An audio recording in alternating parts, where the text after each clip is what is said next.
मध्ये आपले स्वागत आहे। मी सदिशा आपले स्वागत करत आहे। आज मी आपल्याला आमसुलाची आमटी म्हणजे आमसुलाची सोलकढी मी करत आहे उपवासासाठी।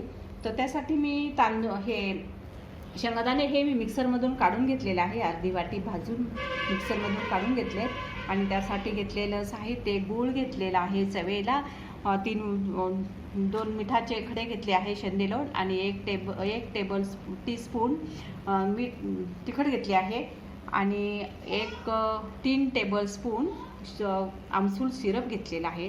आता मी गॅस पेटवत आहे आणि गॅसवर कढई ठेवलेली आहे आणि त्यामध्ये मी साजूक तूप घालून घेते चवेला। उपवासाला जिरे चालत नाही आहेत, काही ठिकाणी चालतात, तर माझ्याकडे उपवासाला जिरे वगैरे चालत नाही आहेत, त्यामुळे मी काही घालत नाही आहे। तुमच्याकडे चालत असतील तर जिरे कोथिंबीर तुम्ही घालू शकता। फोडणीमध्ये मी तिखट घालून घेते, तिखट आणि गुळही घालते आणि यावर मी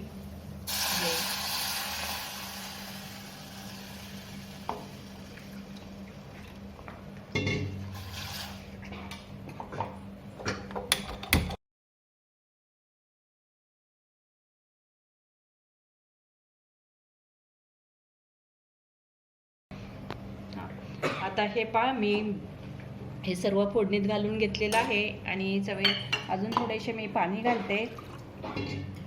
2 माणसासाठी मी करणार आहे आमटी। ही आमटी तशी पातळच असते थोडीशी। हे आणि यामध्ये मी हे सिरप घालून घेते, आमसूल सिरप। आमसूल सिरपमुळे आंबट गोड अशी चव छान येते आणि ती आमटी स्वादिष्ट आणि छान लागते। आता मी 7-8 मिनिटं याला उकळू देते।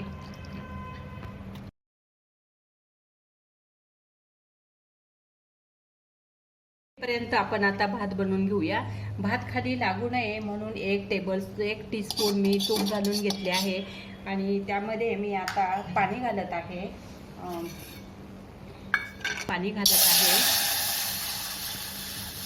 3 वाट्या आणि त्यामध्ये मी मीठ घालत आहे, उपवासाचे मीठ शेंदेलोण घालत आहे 1 टेबलस्पून। आता हे पाण्याला चांगली उकळी येऊ देते आणि त्यानंतर धुतलेला तांदूळ मी घालते। भात हा 2-3 प्रकारे करता येतो, तर आज मी हा साध्या पद्धतीने भात करत आहे।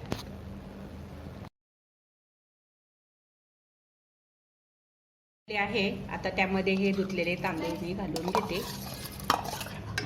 बकरीचे तांदूळ।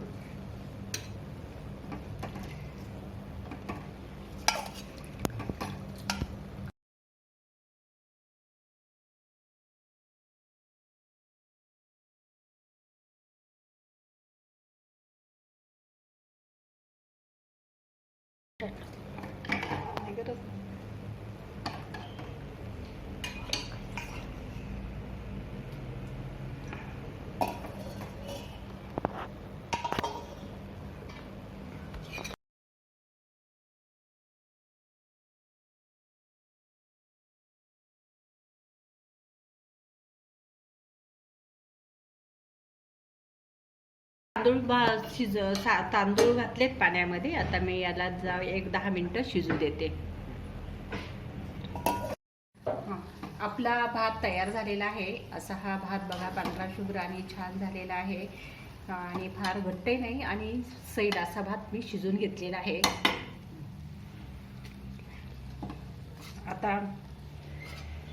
आता मी खाण्यासाठी तयारी करत आहे। हे आपले आमसुलाची आमटी सुद्धा खूप छान झालेली आहे आणि हा भात देखील छान झालेला आहे।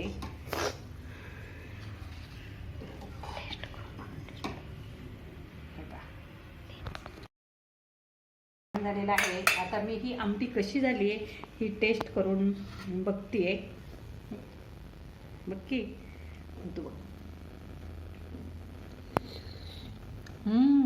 एकदम छान झाली आहे, आंबट गोड अशी आमसुलाची आमटी। तुम्हीसुद्धा करून बघा आणि आईच्या किचनला लाईक करा, शेअर करा आणि सबस्क्राईब करा आणि बेल आयकॉनचे बटन दाबायला विसरू नका. आणि व्हिडिओ पाहिल्याबद्दल धन्यवाद.